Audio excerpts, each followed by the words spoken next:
Operation Sindhu 2 కొనసాగుతుంది. దీనిపై ప్రజలు తమ అభిప్రాయాలని కూడా తెలుపుతున్నారు.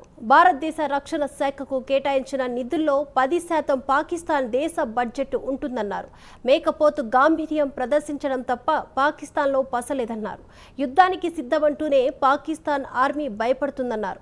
ఒక పక్క తీవ్రవాదానికి వ్యతిరేకం అంటూనే మరోపక్క తీవ్రవాదులను పాకిస్తాన్ ప్రోత్సహిస్తుందని కూడా ఆగ్రహం వ్యక్తం చేశారు.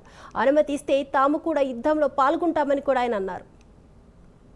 పాకిస్తాన్ ఇప్పుడు ఆ ఉగ్రవాదుల అడుగుజాడల్లోనే వాళ్ళకే ప్రోత్సహిస్తూ ఈరోజు తినడానికి తిండి లేకుండా కూడా ఉన్నారు.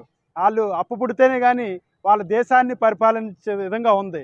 కానీ ఇండియా ప్రపంచంలోనే మూడో ఆర్థిక వ్యవస్థగా ఎదుగుతుంది. అలాంటి దాంతో వాళ్ళు రావడం అనేది వాళ్ళకి తెలుసు ఓడిపోతామని. కానీ ఏదో ఒక ఏంటంటారు ఈర్ష్యతో ఎలాగైనా వాళ్ళు చేశారు, మన పరువు పోతుంది, మన ఉగ్రవాద స్థావరాలు వాళ్ళు కొట్టారంటే మనకి ప్రపంచంలో తలెత్తుకోలేమని చెప్పి వాళ్ళు దీనికి ఏదో ఫైర్ చేయాలని ఇప్పుడు మన అమాయకులైన బోర్డర్లో ఉన్న గ్రామాల మీద ఫైర్ చేస్తున్నారు. దాంట్లో ఇప్పటి వరకు మన 15 మంది భారతీయులు చనిపోవడం జరిగింది.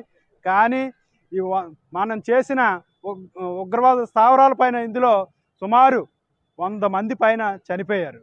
పూర్తిగా వాళ్ళ ఆర్థికంగా ఇప్పుడు పాకిస్తాన్ మీద కూడా వాళ్ళు ఏదైతే ఫైర్ చేశారో దానికి ధీటుగా ఫైర్ చేయడం జరిగింది.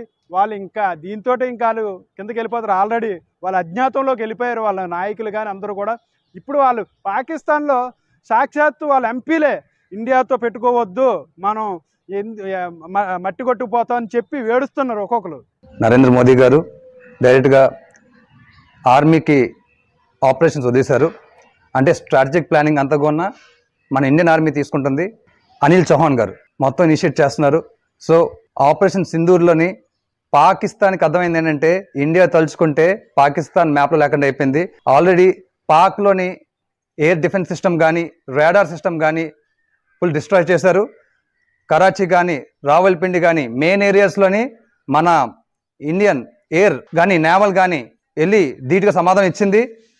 ఖచ్చితంగా మరో 1-2 నెలల్లోనే ఉగ్రవాదులు ఇండియా చూస్తేనే వణుకు పడుతుంది.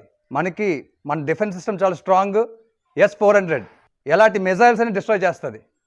సో మనకి ఎయిర్ ఫోర్స్లోని మనకున్న మిరేజ్ కానీ సుకోయ్ కానీ మన ఎయిర్ డిఫెన్స్ కానీ ఎయిర్ సిస్టమ్ కానీ చాలా స్ట్రాంగ్ ఉంది. ఎయిర్ ఫోర్స్ కన్నా మన నేవల్లోని INS విక్రాంత్ ఆల్రెడీ నిన్న కరాచీలోని పోర్ట్ని డిస్ట్రాయ్ చేసింది.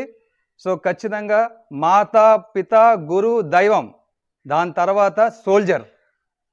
Salute Indian army. ఎందుకంటే మనం హ్యాపీగా పడుకున్నామంటే ఇండియన్ ఆర్మీ కారణం. ఎక్స్-సర్వీస్మెన్ అసోసియేషన్ తరఫు నుంచి అందరికీ నమస్కారం అండి. బీజేపీ గవర్నమెంట్ కూటమి గవర్నమెంట్ చేసిన దీనికి ఆపరేషన్ సింధూరకి మేము అందరమే మద్దతు తెలుపుతాము. ఎంతమందిని పిలిచినా ఎక్స్-సర్వీస్మెన్ అందరూ వెళ్ళడానికి రెడీగా ఉన్నాము. ఎప్పటికప్పుడు వస్తుందనే దీంట్లో వెయిటింగ్లో ఉన్నారు. సైనికులందరికీ సెలవులు ఇచ్చి వెనక పిలిచారు. అదేవిధంగా ఎక్స్-సర్వీస్మెన్ రిటైర్డ్ అయిన తర్వాత కూడా యుద్ధంలో పాల్గొనడానికి ఉత్సాహంగా ఉన్నారు.